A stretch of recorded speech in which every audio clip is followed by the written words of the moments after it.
Microfone, tá, pessoal?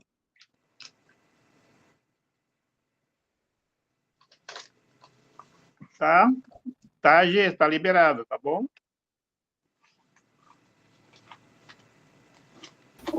Tranquilo, então. Então, uma boa noite a todos. Vamos fazer a prece de abertura. Convido a todos para elevarmos o nosso pensamento a Deus, a Jesus, a espiritualidade maior, agradecendo sempre este momento tão importante de estudo em nossas vidas, aonde cada um de nós, Senhor, com certeza acorda um tantinho a sua consciência sobre os nossos deveres dentro desta lei de amor, de caridade, que Jesus nos convida à vivência todos os dias.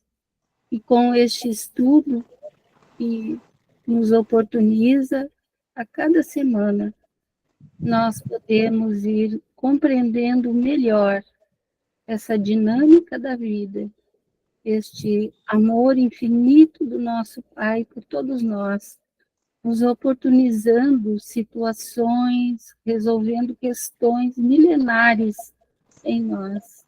Por tudo isso, Jesus amigo, nós te agradecemos e te rogamos a paz e a harmonia a cada coração encarnado e desencarnado que aqui estamos.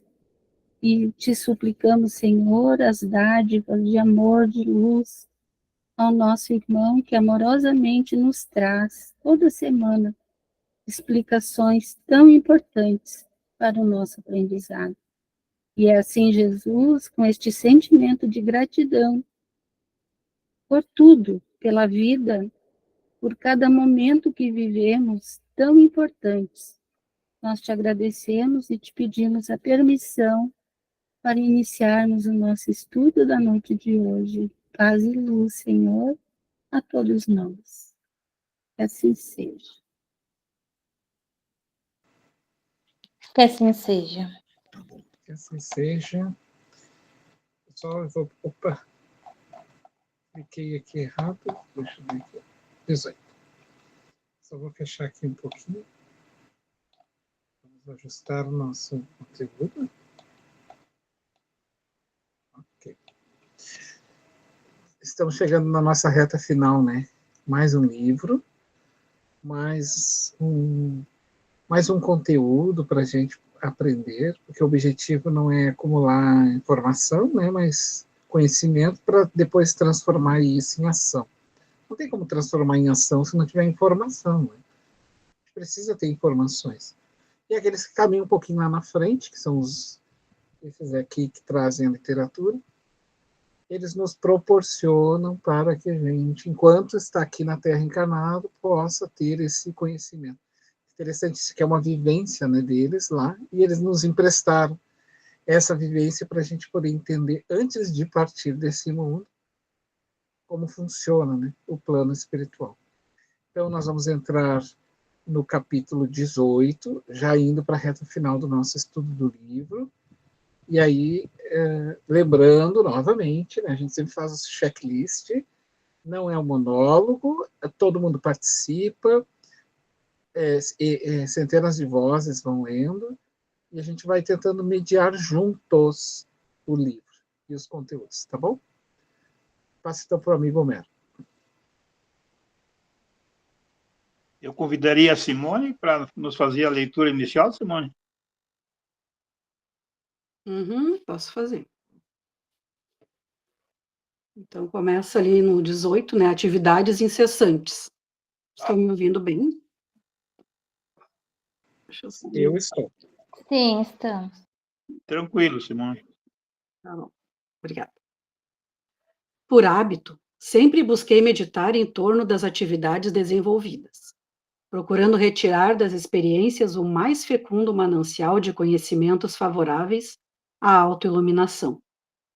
Em todos os empreendimentos nos quais estive participando, o enriquecimento interior proporcionado pela ação e depois pela reflexão ensejou-me melhor compreender o mecanismo das soberanas leis da vida, constatando-lhes a justeza e a oportunidade com que sempre se manifesta. Eita, uma moto aqui. Em consequência, o sentimento de amor tem sido amparado com energias vigorosas que me facultam bem entender as ocorrências humanas, mesmo aquelas que se apresentam em expressões de tragédia ou denominadas desgraças. Sempre existem, em tudo quanto sucede, razões ponderáveis que respondem pelos acontecimentos, dos quais, sabendo-se extrair o benefício oculto, os resultados apresentam-se surpreendentes, favoráveis ao crescimento espiritual das criaturas envolvidas. Considerando-se a realidade da vida, examinada do lado espiritual para o terreno, modificam-se por completo os quadros de compreensão das ocorrências, porquanto, na relatividade do trânsito carnal, todas as consequências têm efêmera duração, sendo que aquelas de caráter enobrecedor prosseguem além da sepultura, enquanto as outras imediatistas, frívolas, enganosas, perdem totalmente o sentido, quando se apresentam os denominados infortúnios, que são fenômenos pertinentes ao processo evolutivo. Ali, Simone, eu justifiquei em amarelo para nós, quando ele fala lá, sempre existe em tudo que acontece, né, razão ponderável que responde pelos acontecimentos, dos quais, sabendo-se extrair os benefícios ocultos. Aí ele está falando do espiritismo, a chave do espiritismo. Quais são os benefícios ocultos? Aqueles que a gente não sabe por que passa. Então a gente vai extrair esse benefício porque eu entendo agora a reencarnação, eu entendo por que determinada pessoa está passando por essa enfermidade ou problema, porque ele é oculto, ele não está aparecendo ali. Então, digamos assim, uma deficiência, por exemplo, que isso sim, isso é uma coisa já planejada do mundo espiritual, não é do livre-arbítrio agora dessa vida, então ele é um fato do passado, então é causa anterior da aflição.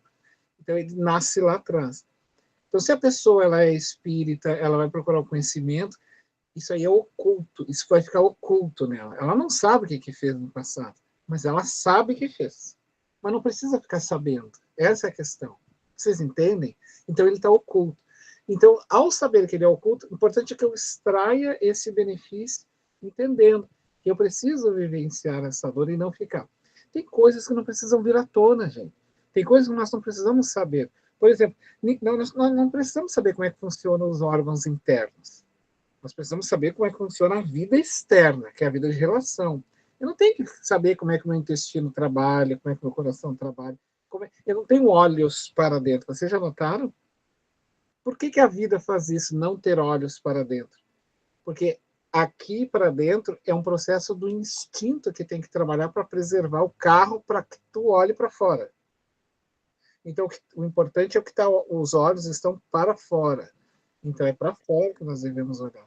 Então, é por isso que ele traz essa ideia de que quando nós somos, né, conhecedores, a gente já tem um espiritismo ali, esse ninho espírita, a gente tem esse conhecimento oculto. Se eu estou vivenciando isso, é porque eu fiz algo, mas eu não preciso saber. É oculto. Perceberam a nuance do detalhe do Filomeno ali? E aí, no finalzinho aqui, quando se apresentam os denominados infortúnios, que são fenômenos pertinentes ao processo evolutivo. E aí ele diz, né, que isso vai se tornando escola, vai se tornando aprendizado. E é isso que nós temos que colher. Qual aprendizado que eu vou ter com relação a isso? Ele está trazendo uma experiência, que ele está dizendo que o mais importante para ele está dando recado para nós, é o quanto eu venho aprendendo com isso. Vocês perceberam?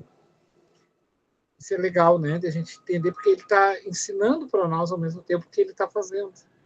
Mas era só um adendo, assim. Aí, se alguém quiser comentar, fique à vontade. Vanessa? Fabiana, obrigada, Selmero. E essas pessoas, é uma pergunta que procuram a regressão, procuram saber, né, de vidas passadas, isso funciona, não funciona, é real, é uma mentira? enfim, nas pessoas que procuram para saber o que aconteceu, como foi, enfim. Assim, ó, o processo da existência passada ele é um processo que deveria ser terapêutico, quando a pessoa tem problemas traumáticos e que daí realmente ela precisa fazer. Mas assim, ó, por pura curiosidade, não é bom saber. Porque o que isso vai me agregar? O que isso me traz de bom? Quando, na verdade, eu posso, ver coisas que eu nem queria ver, né, no passado. Por isso o fenômeno do Exatamente. esquecer. Por isso o fenômeno. O problema, Vanessa, é que boa parte das pessoas, e não são todas, tá, querem saber se for um rei, rainha, rico, milionário. E ninguém quer ser ladrão, ninguém quer ser escravo, ninguém quer ser entende? Nota assim, ó, já viu alguém dizer assim, na vida passada eu fui um mendigo, ou eu fui o ladrão, eu roubava a corte, não traz. Todo mundo foi rei e rainha, ninguém foi escravo. Eu nem sei como é que fizeram as pirâmides, só tinha rei e rainha. Então, é estranho, né? Bom, vai ver, eles subiram para o céu, né? Os escravos, só ficou os reis e as rainhas aqui. É que assim, ó, qual é para os espíritos, o que importa é o seguinte: que finalidade tem isso para a tua caminhada? Ontem mesmo nós estávamos lendo no Livro dos Espíritos sobre a reencarnação, e aí o Kardec faz um indagamento sobre essa questão, né, da reencarnação. Se eu não me recordo agora exatamente assim a pergunta, porque foi na palestra que ele estava falando, daí eu só me lembro da resposta que os espíritos disseram assim para Kardec: isso pouco te importa. Ou seja, a gente tem que ter o cuidado até que ponto é pura curiosidade minha, porque o próprio esquecimimento já está te falando um recado. Já está nos Senão dizendo. todos lembraríamos, né, que aconteceu. E esse tipo enfim, de tratamento, acontecimento, ele serve para quê? Uma pessoa que tem depressão, uma pessoa que está sendo Na obsediada? verdade, não, depressão não, e nem obsediada. Isso daí serve para os casos severos de fobias, problemas emocionais que a pessoa tem que atrapalham ela hoje e que reflete nesses problemas de hoje, de agora. Então, aí há casos, sim, que se deve fazer uma regressão e trabalhando. Mas isso, assim, é com terapeuta especializado, com gente conhecedora, respeitável, não por pura curiosidade. É quando sai do limite. Agora, a gente tem que cuidar, né? A linha tênue, até que ponto realmente eu procuro a regressão para um processo terapêutico, eu já passo para ti, Rita, ou quando realmente é pura curiosidade da minha parte. Obsessão não se faz regressão para obsessão. A obsessão já é uma regressão, porque se eu estou sendo perseguido é porque eu já fiz algo, então eu já nem preciso saber o que eu fiz. Deixa assim, só vou resolver isso. E a questão da depressão também não, tá? A depressão, ela deve ser tratada como um problema sério. Vai procurar o terapeuta especializado, mas também pode procurar a casa espírita como uma alternativa para poder fazer o trabalho juntamente, entende? Com a medicação, se for o caso de medicação, porque nem todos são. Entendi. Obrigada.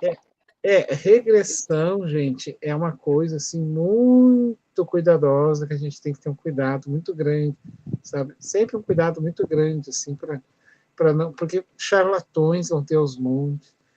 Eu quero saber o que eu fui na vida passada, sempre fazendo essa pergunta, né? Qual proveito que isso tem para minha caminhada? Sempre essa pergunta, assim. Que daqui a pouco tu desperta lá. Já pensou, Vanessa, se tu descobre que tu era uma grande inimiga do teu pai? Olha o transtorno. Sim. Não, faz todo sentido, faz todo sentido. As Então, pessoas falam assim, muito nisso e eu não entendi, assim, exatamente por que as pessoas procuram. o ato de esquecer, ele já é uma dádiva, de uma bênção.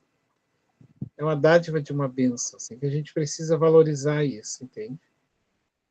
Mas eu vou Entendi. passar para a Rita. Tá bom, obrigada. A Rita?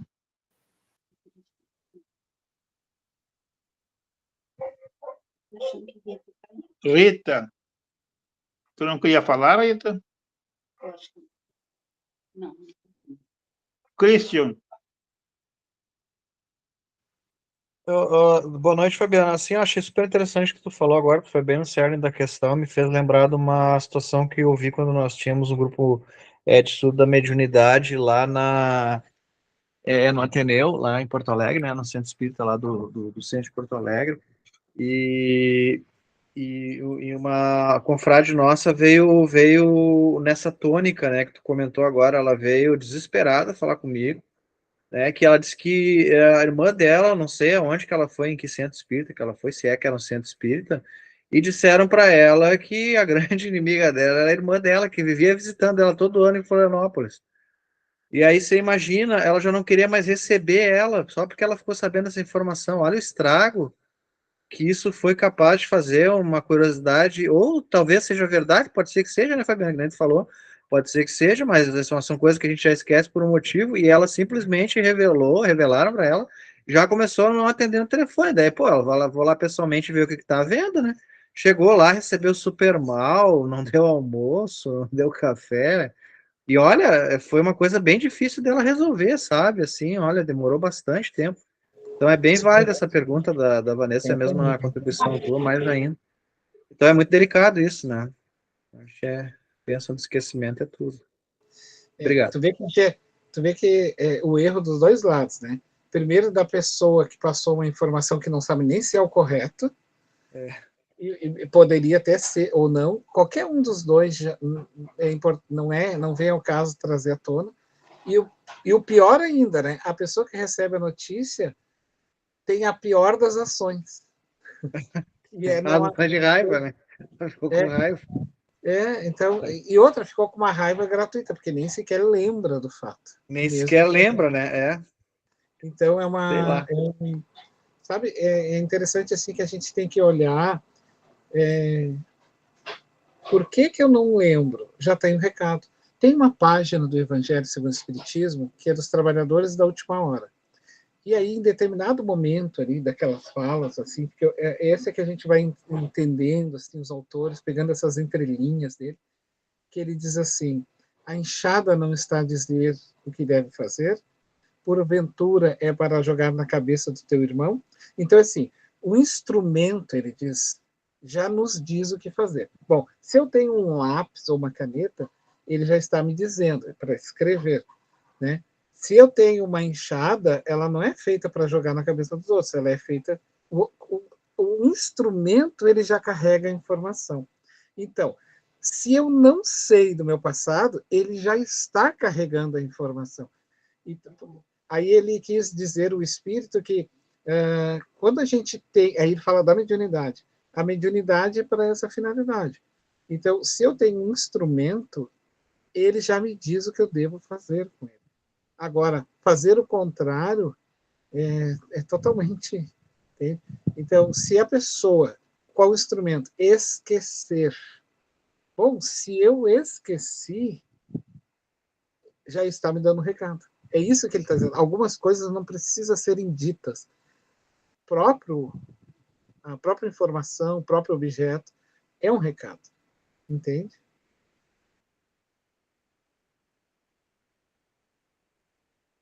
A Rita, né? Queria falar também. Tu terminou, Cris? Está ouvindo, Rita? Eu tô ouvindo vocês. Eu acho que vocês não estavam me ouvindo, né? Vocês estão me ouvindo? Não estava. Pode Não falar, estão me Rita. ouvindo? Eu tô falando. Agora estamos. Estão ouvindo? Tá. É que eu Sim. peguei o celular. Sim. Tá. Sim, então estou ouvindo. Tá, então, não, Fabiano, tu já tinha falado um pouco ali, né, quando a Vanessa tinha perguntado, mas assim, o espiritismo não condena, né, fazer regressão ou outras terapias da psicologia, né, assim, não há uma... verdade, né, Rita, o espiritismo não condena nada, ele apenas elucida essas questões, assim, só para vocês terem uma ideia, o espiritismo, ele, por exemplo, quando ele vai tratar do suicídio, ele não diz se tu não deve se suicidar. Olha que interessante, isso aqui é grave que eu estou falando. Porque nós temos livre-arbítrio, nós podemos cometer. Ele vai falar é o seguinte: por que eu não devo? Ele vai trazer os porquês eu não devo. A mesma coisa, qualquer outra informação, qualquer ato do ser humano, ele não diz que tu não deve fazer ou fazer. Ele apenas elucida os motivos porque tu não deve fazer. Tu entende? O Espiritismo, ele não condena, ele apenas elucida, né? Só para fazer esse adendo, assim. Não, é que às vezes, né, Fabiano, tu que é psicólogo aí, né, já tá praticamente formado aí, é que às vezes a gente sabe que tem traumas e traumas, né, a gente ouve falar de histórias, né, e claro, pode ser um tiro no pé fazer regressão, como tu mesmo alertou, pode ser uma coisa até não muito boa, mas tem pessoas que se sentem beneficiadas quando pegam um profissional sério, né, de traumas, né, então eu particularmente acho que como terapia, né, talvez seja uma das formas para a pessoa resolver traumas, né, passados, né, pessoas que têm muito medo de alguma coisa, fobias, assim, e enquanto elas não se lembram daquilo ali, parece que aquilo ali fica martelando, né, mas enfim, eu acho que cada caso é um caso, né, tem que ter o cuidado, como tu mesmo falou, né, de pegar um bom profissional, né, e não é fácil, né, tomar essas decisões, né, mas são coisas que a gente vê que as terapias alternativas existem aí, né, sonoterapia, regressão, enfim, tem até, acho que pessoas espíritas que escrevem sobre isso, inclusive, né, sobre regressão, né. E aí tem um outro rótulo também, tá? Botar na frente da casa espírita não significa dizer que ela é uma casa espírita. Eu me dizer-se espírita também não significa dizer, porque não é o rótulo. Por exemplo, o Chico Xavier atinge o grau de evolução dele pelo caráter dele, não porque ele botou um rótulo lá na casa dele, tu entende? Então, assim, o que acontece?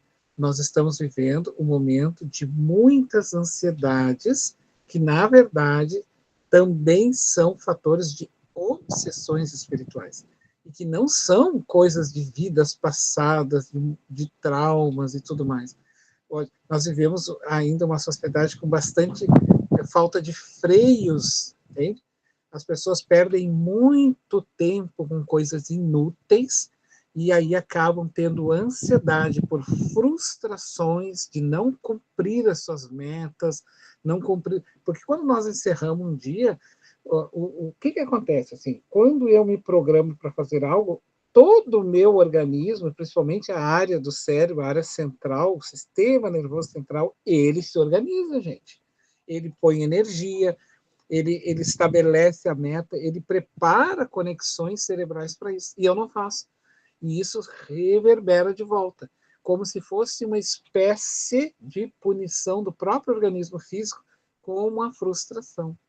Então, as pessoas querem beber até cair e depois achar que é problema espiritual por culpa do obsessor. Elas atraem, elas não têm freio nas suas festas, elas não têm freio nas suas ações, elas não procuram a oração como um lenitivo de paz, de harmonia, e aí elas entram nesse sistema social em que ser é ter, e ter, e ter, e ter, aí vive uma vida de extrema ansiedade, porque nós estamos vivendo uma sociedade ansiosa, assim, ao extremo, tá? Que não adianta mais a medicação. E aí vem as fobias sociais, os traumas sociais, e isso muitas vezes, não estou generalizando, tá? Muitas vezes não é problema de vida passada, é problema da nossa má condução dessa existência. Tu entende? Sim, em Vidas Vazias, né, se tu tá falando, né, um livro que tu recomendou uma vez, né, aborda bem isso, né, da Joana, né, sobre vidas vazias, né, a gente vive um momento muito do ter e não ser, né, então realmente, né, é bem isso que tu falou, né, há uma sociedade meio adoecida aí a nossa, né, não é por acaso que a gente vive com tantos problemas psiquiátricos aí e transtornos, mas enfim, aí é isso aí que tu falou, é a reforma íntima, né, a solução. E a gente tem uma casa espírita e a porta fica para a rua, assim. E eu fico observando, porque eu gosto de observar como é que assim, a gente, né, vai se conduzindo na vida. As pessoas passam, assim, tu vê a ansiedade ao extremo. Aqueles guri com aquelas motos, eles empinam, assim, o símbolo de tu acelerar um carro, empinar e tentar ser mais, para angariar o olhar do outro, o olhar externo, porque falta internamente, mostra o grito que a pessoa está tendo, só que isso aí vai explodindo em ansiedade. Então, a ansiedade, quando ela não é tratada assim, pela caridade, pelo altruísmo, pelo estudo, vai ter que tratar com a medicação. Mas a medicação, tu não pode ficar preso a uma medicação. Essa ideia de manicômio interno. Nós vamos ter que dialogar conosco mesmo, com as nossas posturas, sabe? Buscar os lugares mais saudáveis, pessoas mais saudáveis, porque senão nós vamos fazer sintonia com o obsessor, que aumenta mais isso. E o obsessor, eles aumentam mais isso. Então a gente vê claramente as pessoas gritando, assim, sabe? Elas estão gritando desesperadamente, como se eu tivesse que viver tudo hoje, porque amanhã o mundo vai terminar. Entende? E aí, por isso vem depois, porque o vazio existencial vem, porque não adianta eu berrar o meu carro lá no meio da rua, porque depois no meu travesseiro eu boto a minha cabeça sozinho.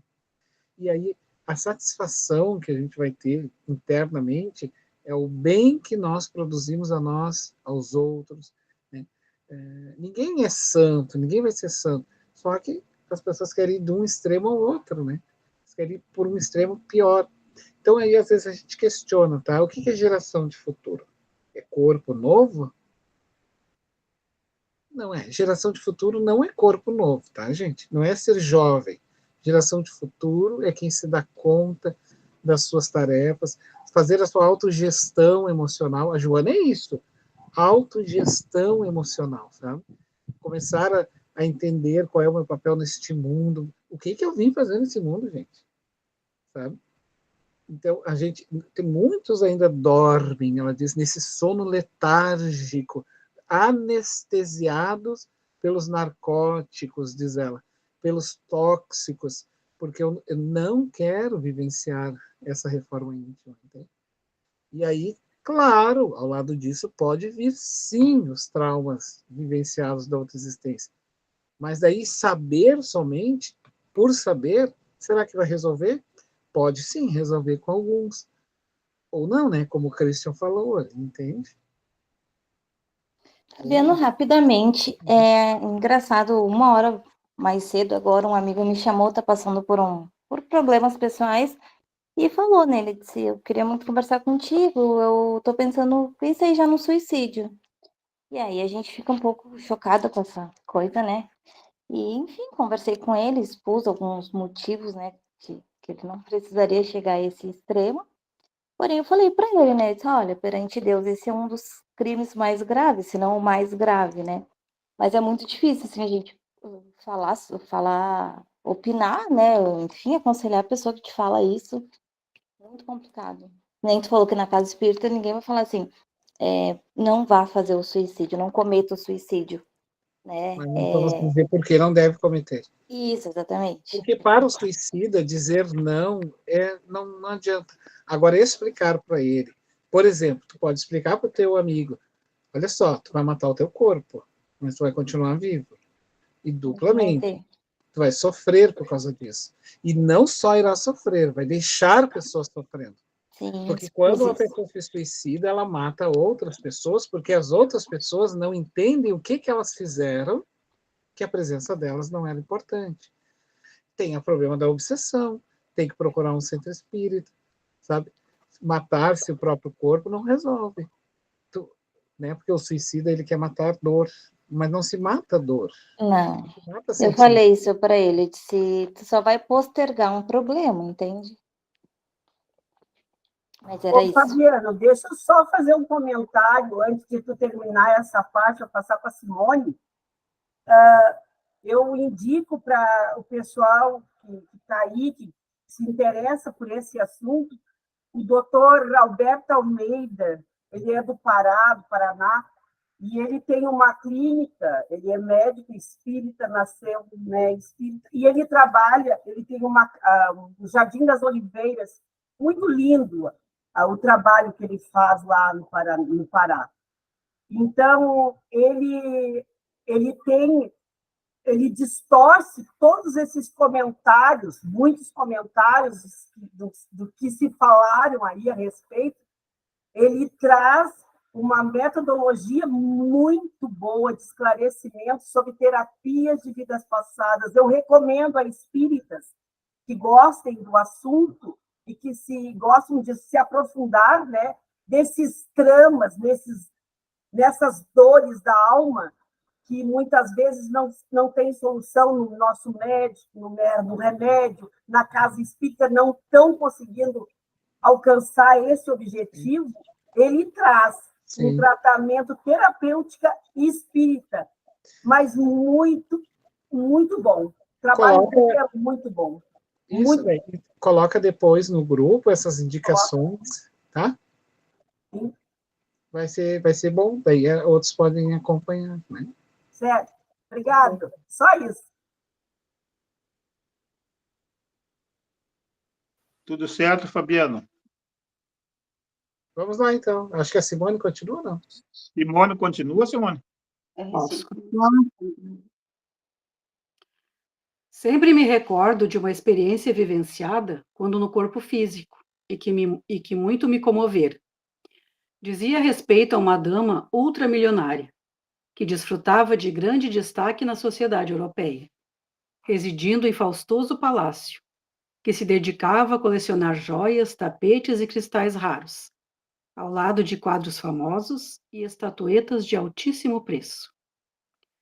Amiga de reis e príncipes, de estadistas e da melhor sociedade existente, as suas recepções e festas eram disputadas e conhecidas pelo esbanjar do dinheiro, dos acepipes, das bebidas.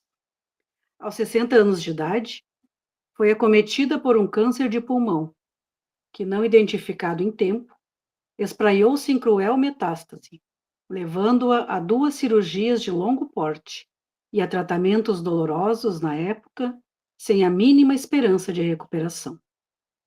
Viúva e mãe de uma única filha, que lhe continuava a trajetória, casada com destacado diplomata, logo o estado da senhora complicou-se. Correu a assisti-la no leito de demorada agonia, amparada por dignos representantes da medicina e amigos sinceros que lhe ofereciam conforto e afeição. Num dos seus últimos diálogos com a herdeira em sofrimento, afirmou-lhe: concluo tardiamente que a vida vale os sentimentos de amor e de caridade que podemos realizar em favor do próximo. A minha foi uma existência vazia.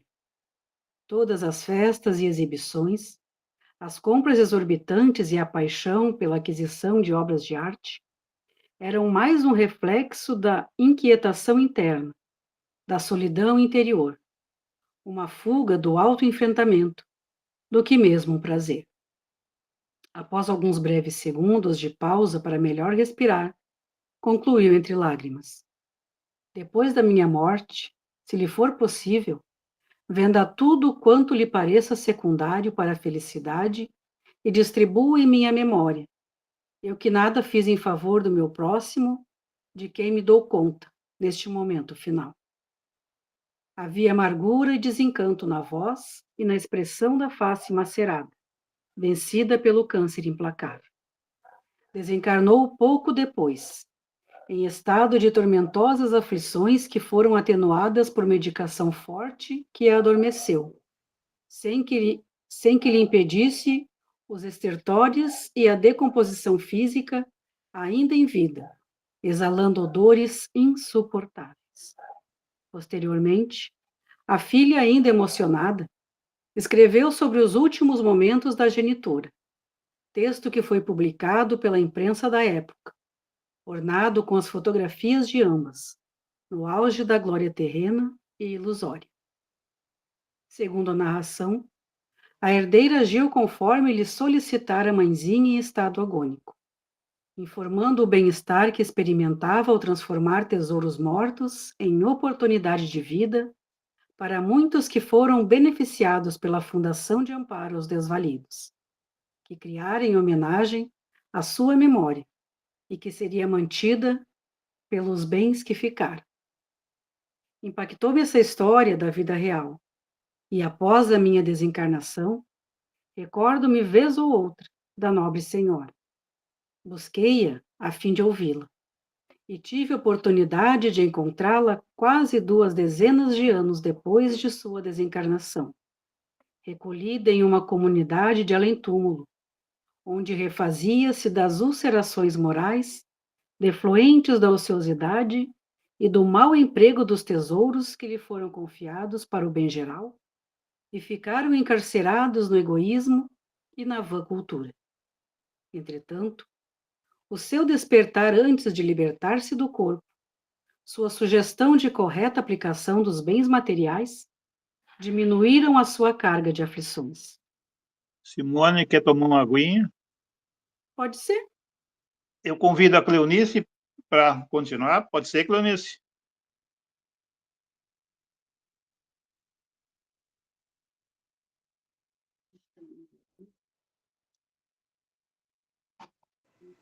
Acho que ela não está. Cleonice? Acho que o Joel pode ser, Joel? Pode ser, sim. Todos os bens que a Terra confere são coletivos e devem ser aplicados em benefício geral. Ninguém pode deter o que lhe é emprestado pela vida, porque é obrigado a dar conta da sua administração, de como aplicou os tesouros que se demoraram em seu momentâneo poder. Ninguém consegue fugir à realidade, escamotear a consciência, depositária das leis de Deus. A anestesia da ilusão e do prazer passa, sendo inevitável o enfrentamento da criatura com a verdade que se lhe encontra esculpida no íntimo, em forma do seu Deus interno. Felizes, portanto, todos aqueles que compreendem o significado transitório da reencarnação e os resultados decorrentes das ações praticadas. O poder, a fortuna, a beleza, a fama, o destaque, são apanágios do corpo que se modificam à medida que o tempo transcorre. Utilizados em benefício do espírito imortal, ensejam campo para realizações edificantes, relacionamentos felizes, afeições duradouras. Todavia, quando utilizados para o jogo do prazer e para a sustentação de interesses mesquinhos, quando não doentios, facilmente desaparecem ou se modificam, deixando terríveis laivos no sentimento amargurado.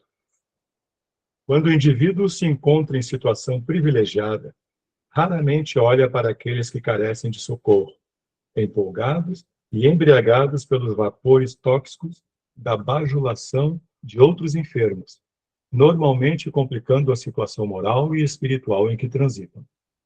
Desse modo, merece considerarmos como uma provação de difícil manejo a fortuna, assim como tudo quanto exalta o indivíduo, que tem o dever de servir, de repartir, de amparar, e não apenas de fruir egoisticamente.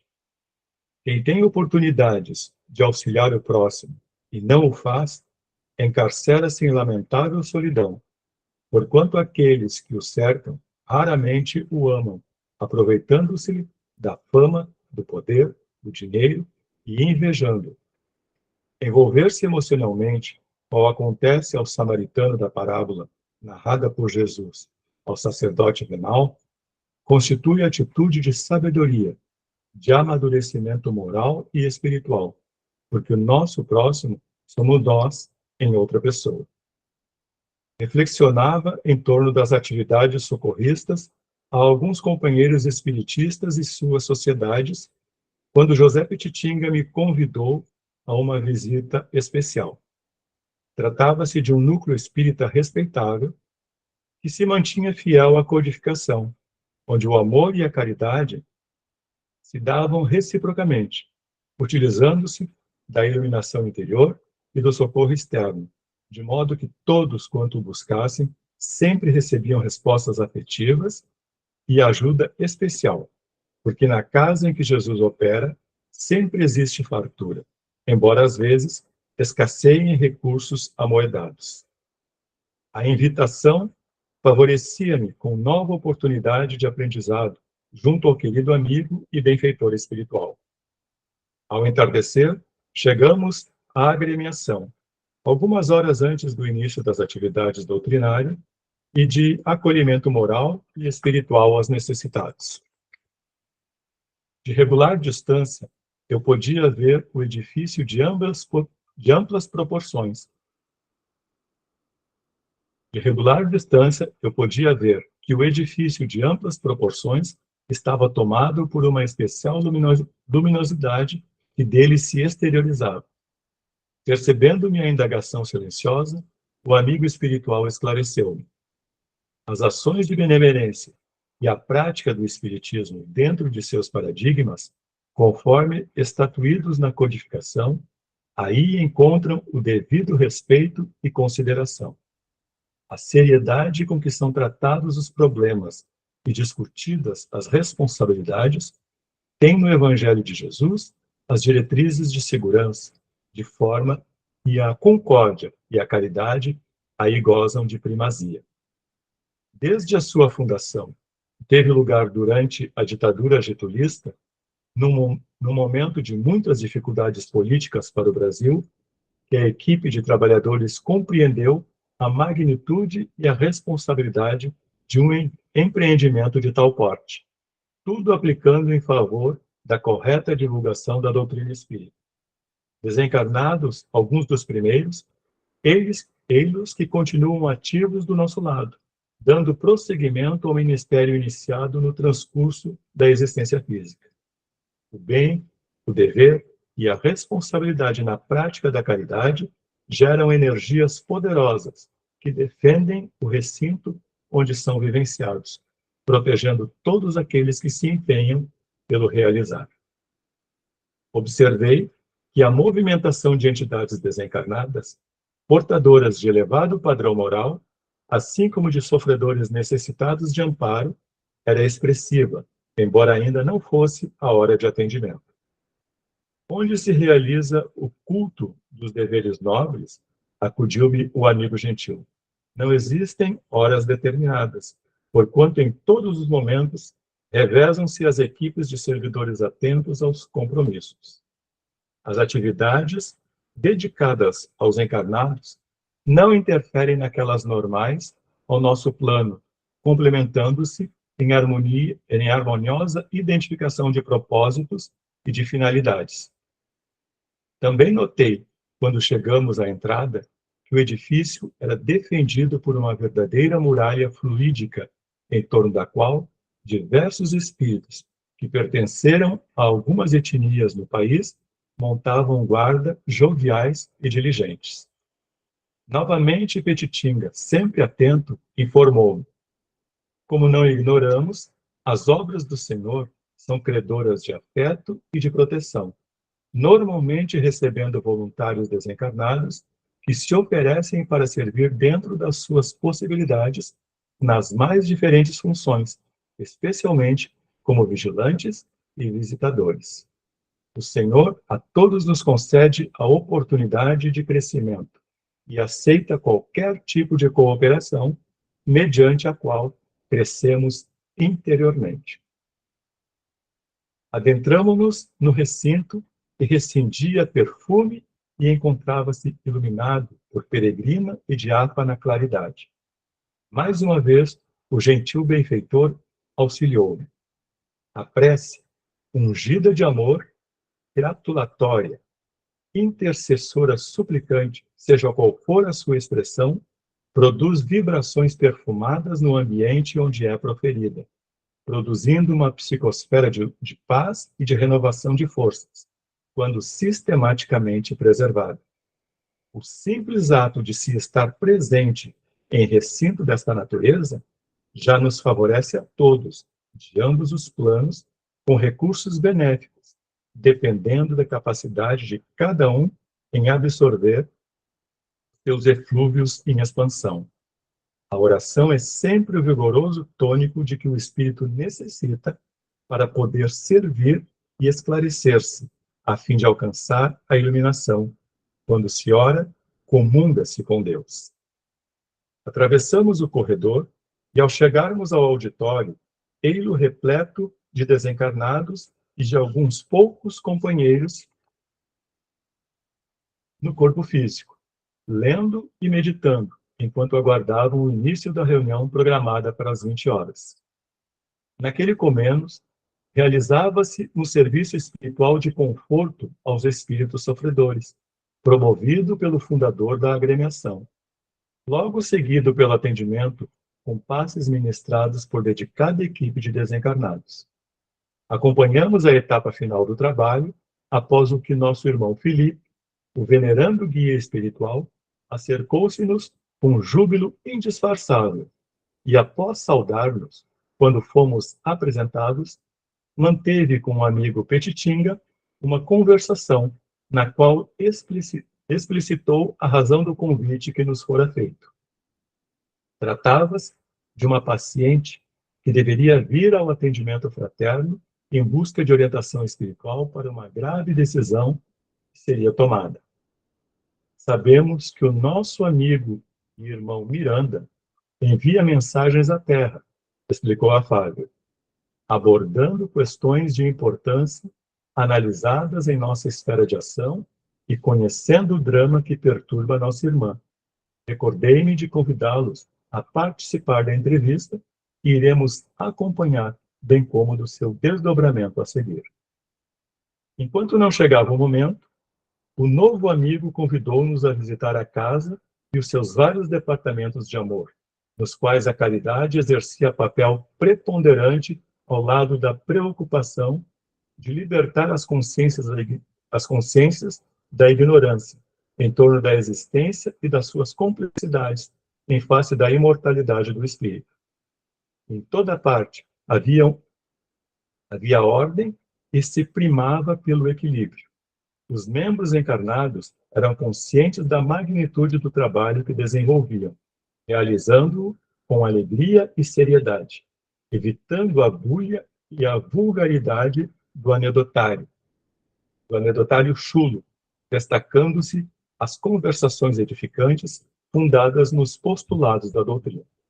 Olha só, vocês perceberam que o que é que faz todo o processo de uma proteção de uma casa é a própria postura do seu conjunto de trabalhadores. Então, a harmonia entre os trabalhadores, e essa harmonia não é uma harmonia física de palavras faladas, ela é um conjunto de informação. Eles chegam nas reuniões, eles fazem a preparação, eles fazem a leitura edificante, tudo isso fortalece. E outras questões que aqui que é muito importante que ele traz, ó, as questões de a bulha e a vulgaridade do anedotário chulo, destacando-se nas conversações edificantes fundadas nos postulados. Então, quer dizer que as palavras, elas ecoam em forma de vibração. Então, claro que a gente gosta de conversar, a gente gosta, por exemplo, de dar um oi, um abraço. Não é isso que estamos falando. Nós temos que ter cuidado com baixar o nosso nível. As piadas. É porque eu não fui ainda para o umbral, por isso que eu não fui te buscar. Será que nós temos noção do que é umbral? É um lugar, é um vale de muita dor, gente. Ali estão as desgraças morais mais terríveis, assim. É um lugar onde muitas pessoas vão para lá e estão lá devido a imensas culpas, assim. Outros por terem apegos estão sofrendo demais. Então, o nosso papel... Já pensou se os médicos fossem fazer zombarias das enfermidades que eles se achegam, ou o psiquiatra fosse rir das síndromes ou das deficiências que ele vai atender? Então, o convite que ele está dizendo para nós é que a gente passe, desde então, já que agora nós temos a informação, de olhar com mais seriedade tudo isso, porque isso que nós estamos hoje vendo é muito sério. É muito sério. E a nossa seriedade, ela é a muralha emocional que nós temos e que se reflete pela ideia plástica ou ideoplastia no revestimento de uma casa nossa, da nossa casa espírita, né? Então, por isso essa é a importância assim, de a gente cuidar os nossos pensamentos. mediúnico, a gente chega, a gente senta em leitura, vamos ler o Evangelho para ir nos harmonizando, para ir nos sintonizando, o estudo da casa espírita, né? O silêncio, preservar o silêncio, sabe? E o silêncio é o silêncio da mente. O Divaldo um dia estava numa reunião, ele mesmo conta, e aí ele estava lá sentado e a Joana disse, meu filho, silêncio. Aí ele disse, ela tá doida, eu tô em silêncio, não estou falando nada. Ela disse, silêncio aqui, Divaldo, aqui, na cabeça. Está sentado, mas a tua cabeça está gritando. Então, esse silêncio interno, mas é que eu não sou perfeito. Não, mas não é para ser perfeito, é para ser ético, é para ter postura. Naquele ambiente, eu vou trabalhar essa questão da influência, cuidar o que nós vamos falar, porque os nossos atos, enquanto trabalhador, influenciam nas pessoas. Quando a gente tem a postura do silêncio na casa, as pessoas fazem silêncio. Quando a gente não tem, as pessoas fazem aquilo também, porque, na verdade, elas se guiam por nós. Vocês entendem? Então, assim, não fazendo nenhuma propaganda, não é isso. Tipo, na nossa casa, a gente prima pelo silêncio. Silêncio, silêncio, silêncio. Salão, palestra, silêncio. Né? Tem que falar alguma coisa, tem que conversar com as pessoas, você leva num cantinho, vamos lá, vem aqui comigo, vamos ali, trabalhador, eu preciso falar uma coisa contigo, acertar lá o trabalho, coisa e tal, vamos sair daqui, vamos lá. Entende? Então, e se tivermos que falar, são coisas rotineiras da tarefa, mas não é o momento de outra, porque a própria onda vibratória vai infectando o que o plano espiritual já está preparando ali. Então, porque é o mundo das vibrações, a casa espírita reemergida. E aqui ele está mostrando para nós o reflexo disso, né? Essa mensagem aqui fica um pouco para nós essa noite, ó, além de outras aqui. Já fica a chave de chamado, né? Porque a chave de cada livro ele tem uma chave de chamado para nós. Mas vamos seguir. Mara Lúcia? Oi. Queria falar? Queria. Desculpa eu ter chegado tarde, gente, eu estava numa reunião até agora. E aí, quando o Fabiano fala, né, do texto falou também da gente ter uma postura e tudo, eu lembrei do filme do Divaldo no Mensageiro da Paz, quando ele vai naquela sessão, né, de desobsessão, aquele senhor que começa a conversar com o espírito, e o espírito fala, quem é você para estar falando comigo? Você não tem moral nenhuma. Ele começa a relatar as coisas que ele faz fora dali. E a senhora, que nem sabia ler, né, que depois Divaldo ficou sabendo que ela não sabia nem ler o evangelho, que ela não sabia ler, e aí ela tem a conduta moral de estar conversando com ele e ele ouvindo, né? Porque até então o obsessor estava de bate-boca, né, com o outro. Então é muito importante, principalmente acho que no dia, né, Fabiano, que a gente vai fazer esse tipo de trabalho, é importante a gente estar com a mente sempre em vigia, né? Que se a gente puder um pouquinho, estar meditando um pouquinho antes, né? Que está entrando num trabalho espírita, eu acho importante essa reflexão, né? Que o livro traz. Obrigada, gente.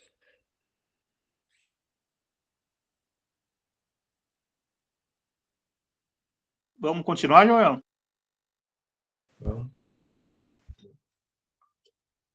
Encontrava-me edificado com o comportamento de todos, demonstrando a gravidade com que encaravam a oportunidade de crescimento espiritual. Às 20 horas, conforme estabelecido, retornamos ao salão principal, onde deveria acontecer o estudo de O Livro dos Espíritos, de Allan Kardec, para um número expressivo de interessados.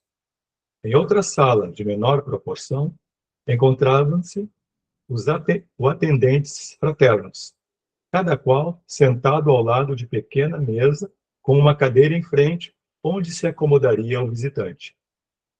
Destacando uma senhora simpática e jovial, que se encontrava concentrada, aureolada por suave luz em tonalidade azul, assessorada por atento benfeitor espiritual, informou-nos que a paciente lhe seria encaminhada em razão de sua sensibilidade mediúnica. Por enquanto, estava na sala de espera, aguardando seu chamado. Logo vimos adentrar-se uma jovem de mais ou menos 25 anos, que se fizera acompanhar da genitora, que ficara esperando-a. De imediato percebemos-lhe a contenção de angústia exteriorizando-se em ondas compactas que a envolviam em sombras, produzindo uma psicosfera asfixiante que a inquietava. Acompanhando-a, destacou-se um espírito de catadura cruel, que lhe direcionava pensamentos odiosos. Emocionada, algo trêmula, sentou-se e, atendida cordialmente, teve dificuldade em expressar o sofrimento que a constrangia. Acostumada a situações de tal porte, a atendente gentil estimulou-a, informando: esta é a casa de Jesus, onde todos nos encontramos em processo de transformação para melhor. Caso lhe possa ser útil, estou inteiramente às ordens. Qual o seu problema? É mais do que um simples problema, respondeu vagarosamente. Trata-se de um drama cujo desfecho, temo, será terrível. Não receio o que ainda não aconteceu, estimulou-a a ouvinte, irradiando empatia e bondade. Sempre há tempo de transformarmos tragédias em experiências abençoadas. No meu caso, elucidou com certo pessimismo. Não vejo como. Após um momento de silêncio oportuno, continuou. Fui ludibriada nos meus sentimentos de mulher. As lágrimas represadas no coração começaram a fluir pela comporta dos olhos. Amei, enunciou com dificuldade. E fui miseravelmente traída após entregar-me a um verdadeiro chacal. Usou-me em nome do meu afeto de mulher inexperiente por largo tempo, dando-me a impressão de ser o companheiro anelado para a existência. Enquanto não engravidei, tudo parecia correr bem. Minha mãe viúva, que não concordou a princípio com a minha decisão de estabelecer um lar com aquele escolhido, embora mantido por mim, graças ao trabalho de secretária que exerço em uma firma estrangeira, terminou por aceitar a situação que lhe constrangia, pensando na minha e na felicidade de nós ambos. Quando ocorreu a fecundação e pude confirmá-la com exames específicos e lhe dei a notícia, ele transfigurou-se, informando-me que não desejava ser pai, que isso não estava nos seus planos futuros. A única solução seria o aborto.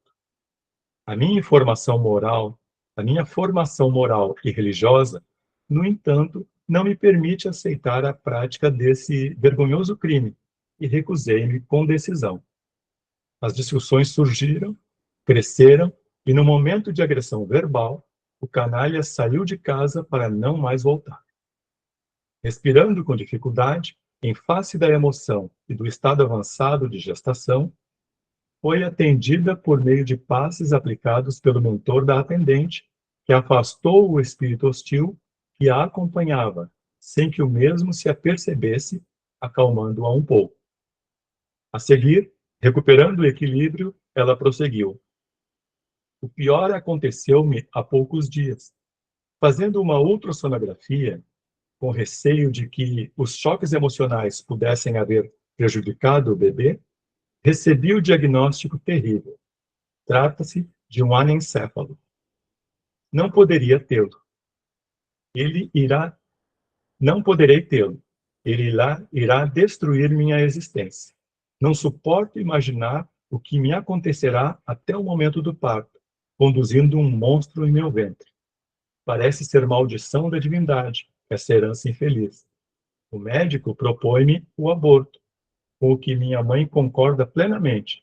Eu estou inclinada a fazê-lo, embora isso me violente. Algo, porém, grita-me nos refolhos da alma, suplicando ajuda, enquanto uma estranha força maléfica se vem apossando de minhas resistências, gerando um sentimento de antipatia se vai convertendo em ódio contra esse ser que me pode matar. O pranto aumentou e novamente foi socorrida com assistência fluídica de reequilíbrio. Inspirada e tocada no cerne do ser, a recepcionista explicou-lhe. É realmente doloroso constatarmos a indiferença de certos indivíduos em relação à progenitura. Desejam fruir as satisfações do sexo, mas não corresponder-lhe às consequências naturais que do ato se derivam. Desde que não se deseje a paternidade, é muito fácil recorrer-se aos contributos impeditivos à fecundação, ao alcance de quem os queira utilizar. Todas as ocorrências obedecem a um esquema de causa e de efeito, como é inevitável. Não se aplicando os mecanismos restritivos à procriação, não se tem direito a decidir de maneira infame contra a vida que foi gerada por ato espontâneo e normal. A fuga a esta responsabilidade é um gravame muito sério na economia moral do ser humano. Descansar um pouquinho, já. Pode ser.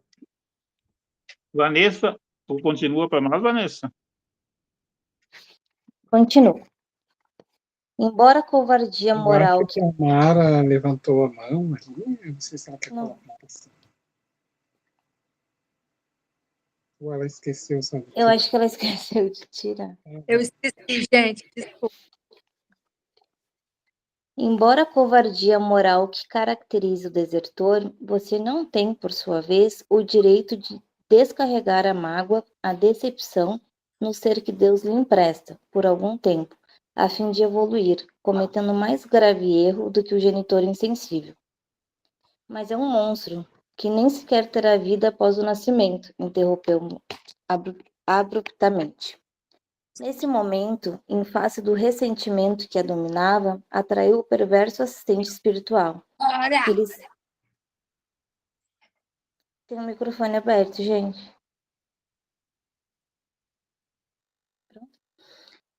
Alguém falou? Eu acho que tinha algum microfone aberto, seu Mério. Vou continuar. Nesse momento... Tá bom. Nesse momento, em face do ressentimento que a dominava, atraiu o perverso assistente espiritual, que se lhe acercou, aumentando a cólera contra o filhinho indefeso. Sem abalar-se e preservando a serenidade, no mesmo tom de voz, a atendente esclareceu, visivelmente inspirada pelo seu benfeitor espiritual. A vida, seja em que forma se expresse, é dom de Deus, que nola confere e a retira, somente ele, quando lhe apraz. Desde que a vida do filhinho será breve, por que não lhe permitir o ensejo de avançar no rumo da felicidade? Interromper uma gestação sob qualquer alegação, mesmo essa que se esconde sobre o eufemismo de aborto terapêutico, é crime vergonhoso e um perigo perfeitamente inevitável. Ninguém renasce com limitações e teratologias desse porte, sem motivos ponderáveis perante as leis que governam a vida.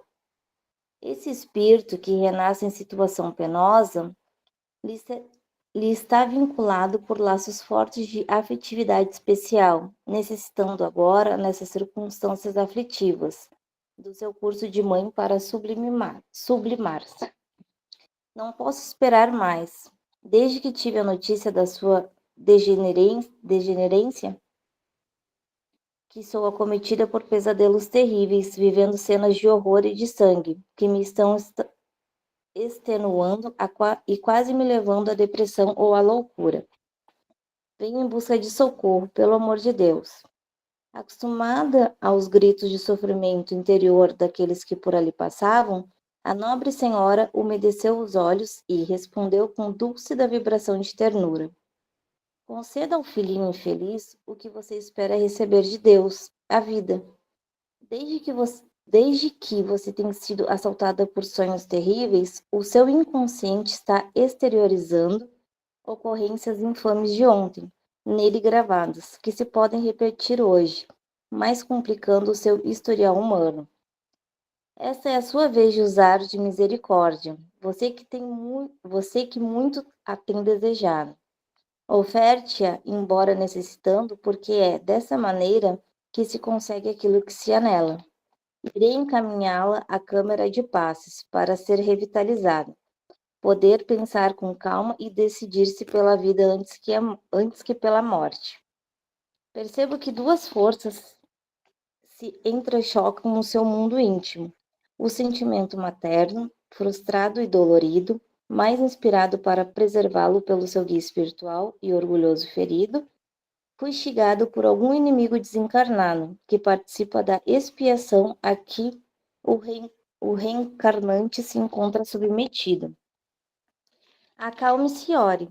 Desde que aqui veio em busca de auxílio, seja humilde, aceitando nossa ponderação e espere um pouco mais, porque ninguém está esquecido pela misericórdia de Deus. Posso afiançar-lhe que, ainda esta noite, os céus lhe concederão a lucidez para a decisão feliz. E volte quando lhe aprouver. Estaremos sempre de braços abertos, aguardando-a com carinho e alegria de servi-la. Chamou um dos auxiliares e pediu-lhe que encaminhasse a paciente ao concurso benéfico dos passes, em outra dependência ao lado. Acompanhamos-la enquanto o irmão Felipe propunha-me. Como a questão do aborto do anencéfalo encontra-se em acalorada discussão na Terra, neste momento seria de bom alvitre que pudéssemos contar com a contribuição do nosso amigo Miranda, narrando posteriormente esta muito complexa experiência aos viandantes do carro orgânico. Notei que o espírito obsessor não pôde acompanhá-la, vencendo as naturais barreiras da sala de fluidoterapia, ficando detido no local de atendimento. O ambiente onde se operavam os socorros espirituais encontrava-se saturado de energias superiores. Os médiuns apostos em diferentes lugares aguardavam que os pacientes se sentassem, aplicando-lhes em silêncio, discrição e unção a bioenergia que, invariavelmente, era assimilada pelos pacientes expectantes e interessados. Ao terminar a operação de auxílio, a jovem apresentava-se mais calma. O feto fora beneficiado por fluidos vitalizadores e amparada pelas energias balsâmicas. Estaria defendida da interferência do verdugo por algum tempo. Ato contínuo, o mentor Felipe sugeriu-nos o acercamento à genitora, a fim de prepará-la para as notícias, de forma que, tomada de espanto, não investisse em favor do aborto cruel, desfazendo todo o trabalho executado. Obedecendo a instruções mentais do diretor da casa, um espírito que desencarnara em plena juventude aproximou-se da senhora que aguardava a filha e inspirou-a à oração, sendo logo atendido, em face da expectativa em que ela se encontrava, após o que lhe aplicou o socorro fluídico. Quando ambas se afastaram, o amigo Felipe informou-nos que, naquela mesma noite, seria programada uma atividade mediúnica em nosso plano, a fim de esclarecer a ocorrência, e contava conosco para o desiderar. Tomado pelo júbilo natural de estar em atividade em favor da vida, foi informado pelo nobre amigo que, antes da sua desencarnação, tivera ocasião de ler algumas das obras mediúnicas por nós firmadas, ademais de haver aprofundado estudos em outras tantas valiosas, além da codificação, melhor identificando-se com o mundo espiritual, o que muito lhe houvera contribuído para uma rápida adaptação no grande lar. Em face da questão palpitante, o aborto do anencéfalo, ele esperava que pudéssemos cooperar, transcrevendo as ocorrências ocultas ou desconhecidas a alguns encarnados, geradoras da problemática, assim como os melhores meios de conduzir as providências edificantes. Quando o comportamento materialista, utilitarista toma conta da cultura, sempre surgem motivos para justificar-se qualquer tipo de crime, desde que o prazer enganoso preencha o vazio existencial do ser humano.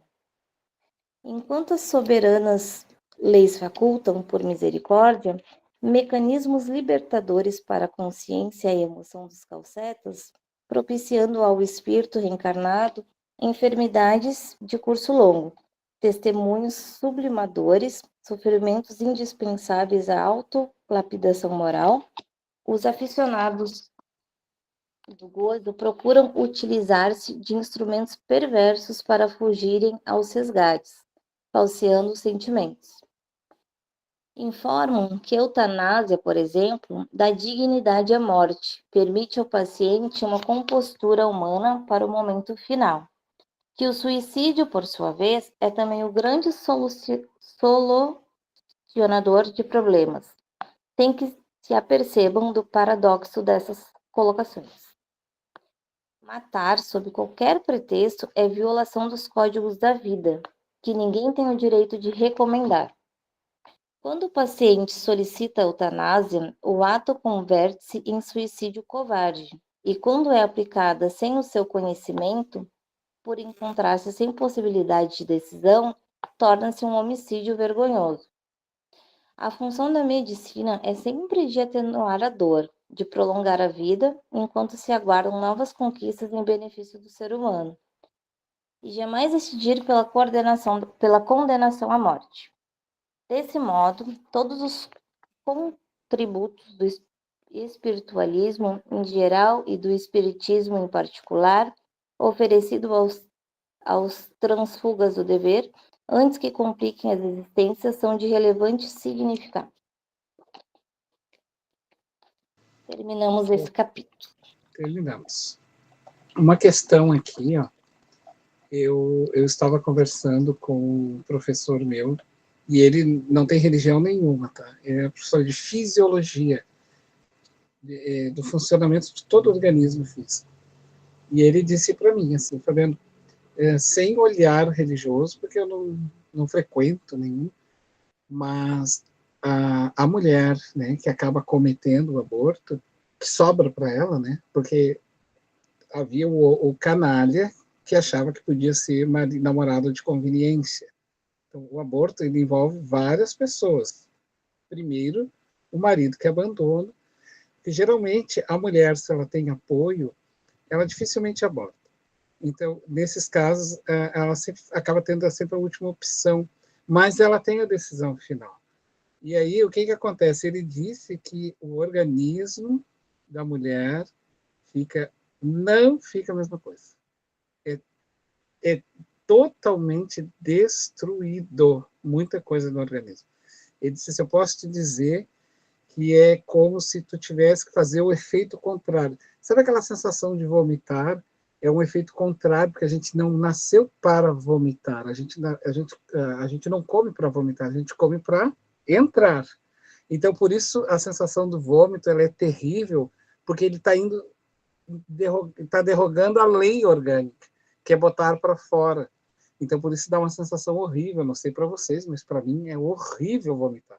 Eu vejo as pessoas assim, quando eu não estou bem, eu boto o dedo na garganta. Mas como é que pode, gente? Eu não consigo. Parece assim que eu vou morrer, porque para mim é terrível. Então, assim, é negacionismo quem recorre a processos, porque o que acontece? A ciência avançou, então há a programação da existência. Nós podemos programar família. E outra, quando nós temos relação sem os cuidados, não é só gestação que as pessoas acabam tendo, é doenças também. Então, hoje em dia, no estado em que nós vivemos, o autocuidado para com o corpo não pode ser um processo de vaidade do homem e da mulher moderna. Ele tem que ser um autorrespeito consigo, porque envolve outras coisas além de uma gestação. Então, e uma gestação ainda passa, mas tem doenças que ficam para sempre. Então, quando a gente chega num ponto em que os céus conseguem, porque a Joana disse que os anticonceptivos foi uma bênção que Deus deu para que os espíritos encarnados na Terra pudessem programar as suas existências, porque nós temos livre-arbítrio e era extremamente saudável que a gente programasse uma existência saudável. Então, fazer o contrário é selvageria da nossa parte, no sentido de que nós não corre para conosco mesmo esse débito. E é materialismo, tá, gente? Porque daí a gente quer ser feliz ou acha que ser assim é melhor, fazer dessa forma melhor, porque a gente está olhando o corpo, a gente está olhando a vida. Quando, na verdade, a vida ela é valiosa em qualquer sentido. Ninguém é ex-mãe ou ex-pai, tá? A gente pode ser ex-marido, ex-esposa, a gente pode ter ex-cunhado, mas não tem ex-filho. Então, quem teve filhos de qualquer forma, né, não é ex. Né? Por exemplo, um casal que opta pelo aborto, eles não abortaram, eles são pais de filho morto. Então, isso é muito importante que a gente saiba, por isso a educação sexual, falar sobre essas questões, porque envolve e acarreta sérios problemas espirituais, isso é comprometimento espiritual. Então, a gente precisa ter os cuidados, isso para todos nós. Mas, da mesma forma, nós vamos ter também os cuidados para conosco da nossa moralidade, lá no campo das emoções, nós vamos ter os cuidados no campo da ética, né? Para que a gente não cometa erros na sociedade, com N coisas. Então, envolve tudo, entende? Então, quando Jesus diz a Maria de Magdala, né, que ela estava como prostituta, ele não estava condenando ela, ele estava dizendo para ela assim, ó, o maior bem que tu ganhaste é um corpo, e esse corpo não foi feito para servir aos homens. Ele é teu instrumento. Então, quando Jesus fala isso para ela, ele traz ela de volta para que ela se olhasse enquanto um ser humano.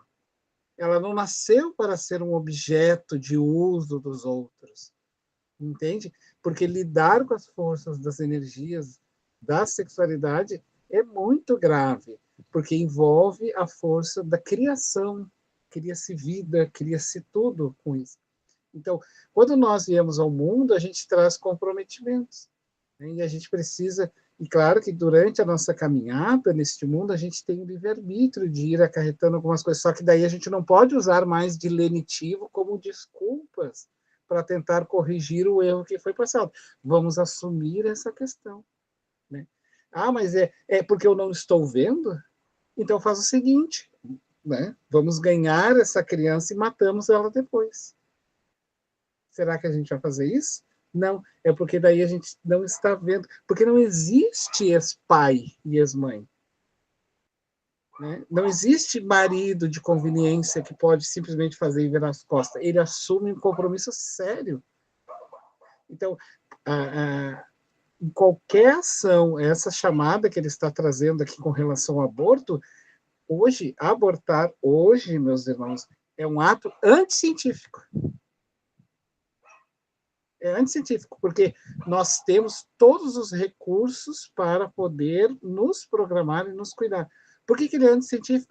Exatamente porque há recursos. E ninguém de nós pode dizer que não exista, porque existe esse recurso. É por isso que ele está dizendo, quer dizer que na hora do prazer a gente podia viver, na hora da responsabilidade não, né? Porque existe uma responsabilidade, sim.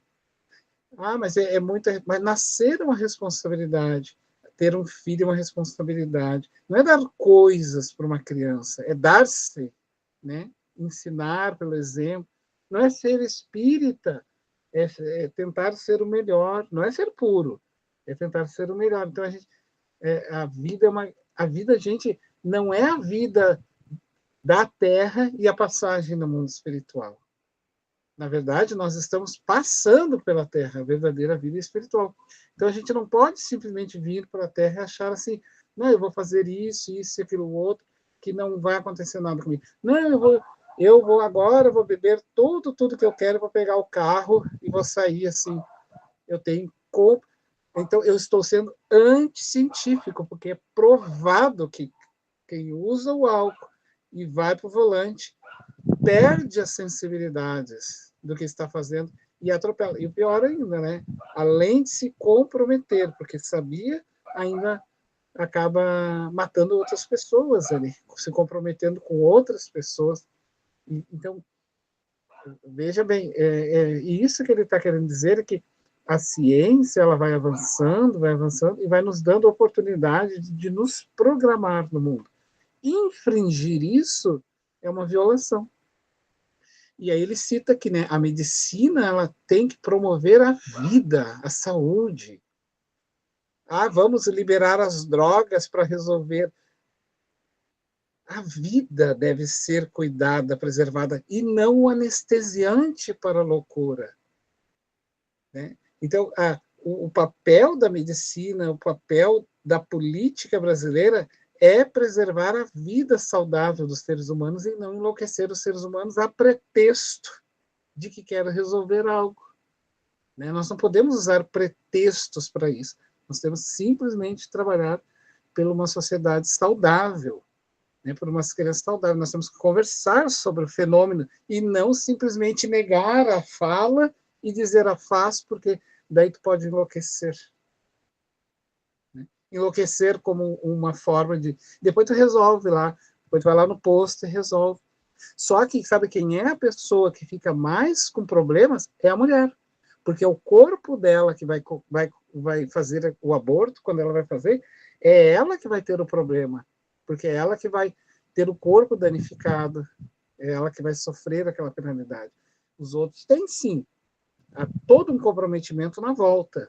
Há todo um comprometimento na volta. Mas dar esse direito para que a pessoa faça, porque o corpo é meu, sim, o corpo teu não.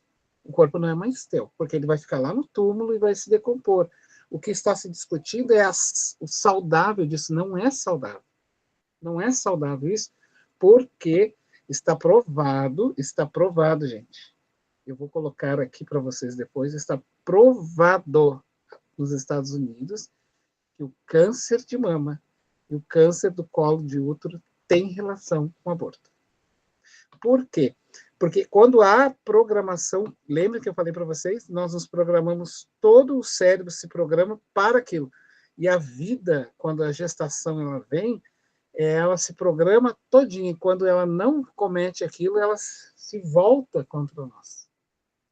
Bom, mas aí, né, a gente faz aquela grande pergunta que vem por intuição, assim, mas e agora que eu já fiz? Não, mas não importa. O que disse Jesus para ela? O que a gente não sabia para trás, era ignorância. Eu também já cometi vários erros meus e eu não fico me punindo, porque para mim o importante é daqui para frente. Né? Então, o mais importante é daqui para frente. Ontem eu não sabia dessas... É grave no sentido de saúde mental e física. Isso é que é grave. Agora, uma das questões que foi apontada na pesquisa é que a mulher sofre tanto, gente, porque ela fica sozinha nessa situação, ela sofre tanto quando ela aborta, porque ela tende a ter, na escala de índice, que quando a criança faz 5 anos, ou exemplo, quando passa 5 anos, ela diz, se meu filho estivesse vivo, estaria com 5 anos. Hoje meu filho faz 20 anos, talvez meu filho hoje estaria com 20 anos. Hoje meu filho estaria com 40 anos. Isso é um fato tão real que eu vou contar uma coisa para vocês. Eu estou com 53 anos. Quando eu completei 50 anos de idade, estava fazendo uma festinha aqui em casa com meus irmãos, e aí veio a namorada de um deles, e ela me puxou assim, eles começaram a me botar no meio da roda, e começaram a me dar tapa na cabeça, e coisa e tal, e aí e me empurrando para um lado para o outro, e aí botaram uma música, e ela veio e me abraçou, e quando ela me abraçou, ela disse bem assim, gente, no meu ouvido, eu estou com meu coração explodindo, eu preciso falar contigo. Aí eu parei assim na hora, me assustei, assim, fiquei... Aí eu disse para ela, daí terminou a brincadeira, eu sentei com ela disse assim, eu não ia vir na tua festa aqui, mas eu só vim porque eu preciso falar contigo. Ela disse assim, olha o que ela me disse, eu cometi um aborto e hoje meu filho estaria fazendo 30 anos. E isso está me consumindo. Veja como ela fica sozinha. Sempre, entende? Então, por quê? Porque é uma das coisas que vai batendo ali na tecla da pessoa, vai batendo na tecla da pessoa. Então, por isso, em qualquer situação que a gente tiver, buscar sempre o recurso da medicina para nos ajudar. Né? Não entrar na loucura dos outros. fazer como andam os trâmites científicos.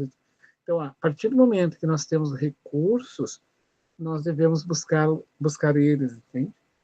E amar é estar junto até o fim. Não é ser namorado de conveniência. Quem ama fica junto até o fim. Até o fim. Eu gostaria de fazer esse adendo, eu quis fazer esse adendo, porque isso é um tema muito delicado, é muito delicado mesmo, mas é que o Espiritismo vem nos mostrar, gente, que a medicina, ela tem que cuidar e preservar a saúde mental das pessoas, em qualquer nível, seja em qualquer situação. Ela não pode alimentar a ilusão de nós mesmos, porque não vai funcionar. Como diz aquele professor de fisiologia, ele disse assim, ó, é terrível, a pessoa não fica a mesma coisa. Né? Porque é monstruoso assim o que se faz. Mais com mulher, ele disse, né? Mas enfim, eu encerrar minha fala.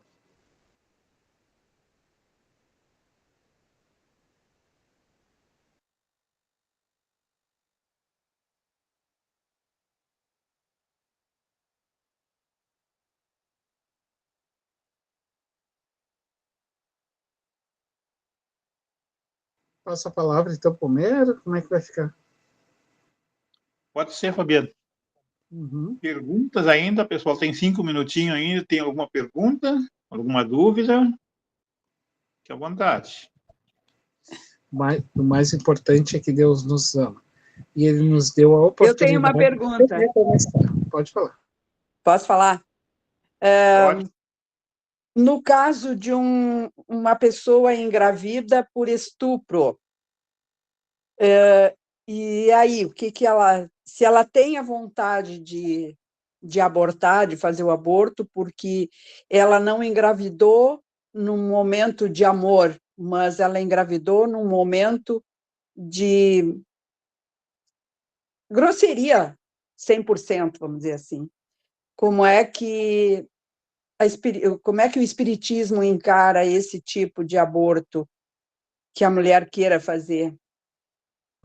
É que a doutrina espírita nos diz que nenhum mal se justifica com outro mal. É o que ele fala aqui no livro, né? Que ela não poderia simplesmente cometer o assassino do filho porque o namorado de conveniência decidiu sair. Nenhum mal pode se justificar. Então eu posso fazer mal porque alguém fez mal para mim, eu posso matar outras pessoas porque alguém matou alguém, um ente querido da minha família. Então, nenhum mal pode se justificar contra o mal. Existem mecanismos, existem situações que fogem ao nosso alcance e que a doutrina espírita, por mais dolorosa, gente, que possa parecer ser, né, as coisas, nenhum mal pode ser justificado. Nenhum. Então, se fosse assim, a gente então poderia matar todos os assassinos que estão nos presídios porque eles cometeram assassinatos, né? Não pode. A palavra-chave que ele vai dizer é que a vida é um bem precioso, simplesmente assim. E o perdão, vai dizer Jesus, ele é acometido das nossas ações. Perdoar sempre, em qualquer situação. Porque assim como... Porque o que acontece?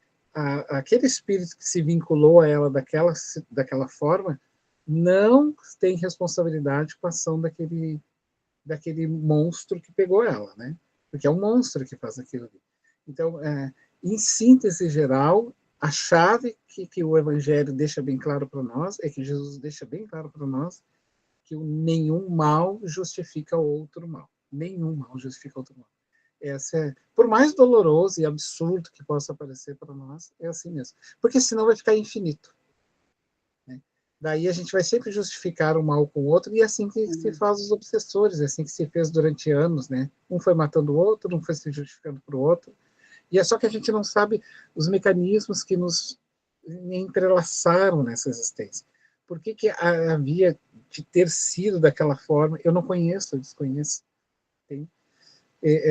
Existem várias N situações. E assim, mas o espírito precisa vir dessa forma? Sim, às vezes ele vem como meu neto, às vezes ele vem como meu sobrinho, que não tinha nada a ver com a minha vida, o pai e a mãe faleceram, caiu nos meus braços e ficou ali.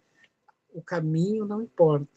O importante é o que vai acontecer depois daquilo. Em qualquer circunstância, é o perdão. Né? Por mais doloroso que seja, é o perdão. Obrigada, viu? Obrigada. Mais pergunta, pessoal? Tudo Ô, tranquilo? Fabiano, eu acho assim que um bem praticado, né, nessa nossa existência, em outras existências, eu acho que vai advogar a favor de nós em toda uma caminhada de existência, né? Eu acho que se a gente faz um bem ou aceita uma situação de violência, como a dona Alda falou, a gente está fazendo um bem, e esse bem vai para toda a nossa vida, mesmo que eu fui judiada, machucada no meu corpo físico, né? Mas aquele ser que agora se adapta a ele, que está ali, que não foi talvez por amor, né? Não, por N situações, ele está comigo. E a partir desse momento eu tenho que começar a amá-lo, apesar de toda a dor que foi, né? Então, eu acho que esse bem que a gente está trabalhando mentalmente, o nosso psicológico, vai nos dando essa advogância na nossa vivência, vai nos construindo pessoas melhores, vai trabalhando em nós a pessoa que eu sou, o indivíduo espiritual que há dentro de mim. Então, eu acho tão importante, sabe, Fabiana, essas falas sobre o aborto, né? É muito importante essas falas sobre isso aí. Lá na nossa casa espírita, a gente tem um caso explícito, tá? Explícito, de uma senhora que ela foi violentada e ela acabou engravidou. E ela decidiu manter a gestação até o final. E ela conversou com o filho, explicou com o filho, por filho, hoje já com 30 e poucos anos, o que havia acontecido, mas que ela, mesmo assim, o amaria e receberia em seus braços e o amaria para sempre. Hoje ela está na cama, porque ela teve um problema de degenerescência, e o enfermeiro dela é o filho dela, que inclusive fez enfermagem. E hoje cuida delas, ela e disse para ela que eu jamais... E ele tem uma fala bem assim, ó, não é caridade que eu faço isso pela minha mãe, é justiça. Porque uma pessoa que dedicou a vida inteira, que tinha todos os motivos para ter ódio, dedicou a vida inteira dela pelo perdão e auxílio aos outros, e depois me deu e preservou a vida, no mínimo, é o que eu tenho que fazer por ela. É cuidá-la, né? Então, até hoje, ele cuida dela e ela poderia estar sozinha hoje. Né? Então, assim, mas é uma gestação indesejada. Gente, 90% das gestações que as pessoas têm é indesejada. Elas acabam tendo, assim, inesperadamente. Ficou grávida. São pouquíssimas pessoas que dizem assim, agora eu vou querer ficar grávida. Existe, obviamente, que hoje tem, mas no passado não era assim. Então, é que a gente, às vezes, é saudável, a gente pergunta, né? Mas é que eu gostaria de dar o meu melhor para os meus filhos, né? Eu gostaria de ter um momento melhor para fazer isso. E isso é extremamente saudável. Por isso, nós vamos buscar os recursos para fazer isso. Agora, gente, coisas não é o que as crianças querem. Elas querem muito mais do que isso. Então, a gente precisa entender que, às vezes, a gente se programa muito, mas não é isso que move. Não é somente isso que move. Não é somente dar a melhor escola, não é somente criar o futuro profissional, dar os melhores brinquedos, dar as melhores coisas para as crianças. Entende? É além disso, é dar-se para isso. Então a gente vê aquelas mães lá de trás que tinham aquele monte de filho e que eu diria que invejava qualquer administrador de empresa que cuidava dos seus filhos com um salário mínimo e dava o que podia, e depois se criaram cidadãos de bem. Né? Então, a Joana faz uma crítica no livro, dos escritos dela, que se chama O Cérebro Emocional e o Cérebro Intelectual. E ela, então, faz uma crítica dizendo que as pessoas que ditas um QI altíssimo, hoje vivem às custas de pessoas que não têm QI altíssimo. Mas que QI é esse? Que inteligência é essa que a gente acha que tem que criar um monte de coisa, dar os melhores escolas, que é saudável. Mas não adianta dar melhor escola quando o aluno não quer estudar. Então, por isso, a gente precisa sair desse materialismo que nós estamos vivendo e adentrarmos para o campo espiritual. E nós, espíritas, sabemos que ninguém se vincula a nós sem um motivo. Ninguém. Dr. Bezerra diz, eles virão. Ou seja, aqueles que estão vinculados a nós. Eles virão. Pelo teu corpo, por outros corpos, mas eles baterão a tua porta. Seja a forma como for, eles vão bater. E vão te chamar a responsabilidade. Talvez o convite seja para nós mostrarmos para as pessoas que nos abandonaram no momento em que estávamos grávidas, quanto nós não vamos fazer e alimentar aquilo que eles fizeram. Eles assumem responsabilidade pela falta de apoio, pelo apoio emocional, porque não é só a gestação da gravidez, é também a AIDS, é a sífilis, é outras doenças, é problemas de hepatite, é tantas outras questões que são também trazidas até nós. Então, deixar de desrespeitar, né, essa ciência. Claro, o caso do estrupo é diferente, mas assim, pessoal, ó, nós espíritas precisamos compreender uma questão que é base do espiritismo. Não existe o acaso. Eu não consigo compreender, ok, mas não existe um acaso. Existe alguma questão, algumas coisas que estão se entrelaçando entre nós e que mais tarde nós vamos saber. O espiritismo é a favor, então, do estrupo? Não, ninguém está dizendo. Né? Nós só estamos dizendo que existem costuras que nós não estamos conseguindo perceber. E o que fazer? Amar. Essa é a garantia. Qual é a garantia melhor? Amar e perdoar até o fim. Essa é a garantia mais certa. Na dúvida, faça isso. Que Deus vai... As coisas vão acontecendo e nós vamos... Com isso, nós vamos vencer mais. Nós vamos vencer mais. Terezinha, pode falar? Oi. E referente à fala que o Fabiano trouxe agora sobre as condições materiais, né, para receber um filho ou não.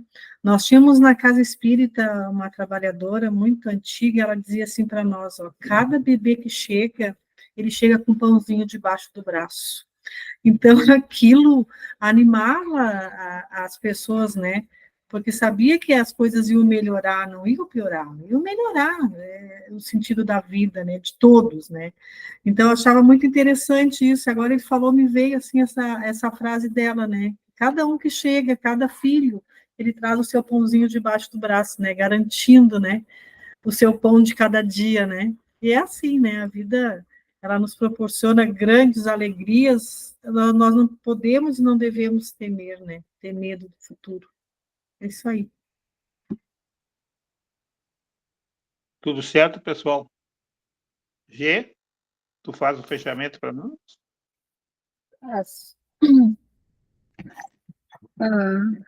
Então, mais uma vez, eu convido a todos para que nos conectemos à espiritualidade maior, a Jesus, visualizando o nosso mestre amigo, nosso irmão, a acolher cada um de nós, encarnados, desencarnados, no seu coração extremamente amoroso, e com essas lições da noite, e com certeza cada um de nós absorveu o tanto de entendimento que conseguiu e que se faz necessário às nossas vivências. Nós te agradecemos tanto, Jesus, por toda essa luz que jorra sobre cada um de nós, acordando-nos deste sono ilusório da vida material, e que possamos, cada dia, cada encontro, cada momento da nossa vida, percebermos este amor infinito que nos sustenta, que nos encaminha ao objetivo ao qual fomos criados. Com todas as dificuldades que muitas vezes enfrentamos, criados por nós mesmos. Estamos sempre amparados por este amor, por esta luz, para que consigamos nos superar as nossas fraquezas, os nossos desenganos, as nossas ilusões. Por tudo isso, Jesus amigo, te agradecemos. Agradecemos a este grupo que nos acolhe, a tudo que nos fortalece, que nos abre a nossa mente para a vivência no amor e na luz. Obrigada, Senhor. Obrigada, amigos encarnados e desencarnados. E que possamos terminar o nosso encontro da noite te dizendo da nossa gratidão e te pedindo, porque somos eternos pedintes, que possamos, Jesus, estarmos na companhia dos nossos anjos de guarda, dos nossos amigos espirituais, buscando mais conhecimento, trabalhando, quem sabe, com a tua permissão, em alguma obra que fisicamente ainda não conseguimos fazer, mas que já bate no nosso coração esta vontade de te servir, Jesus, em todos os momentos. Obrigada e que assim seja. Que assim seja. Que assim seja. Bom final de semana, gente. Bom final de semana. Boa noite. Tchau. Obrigada. Boa noite.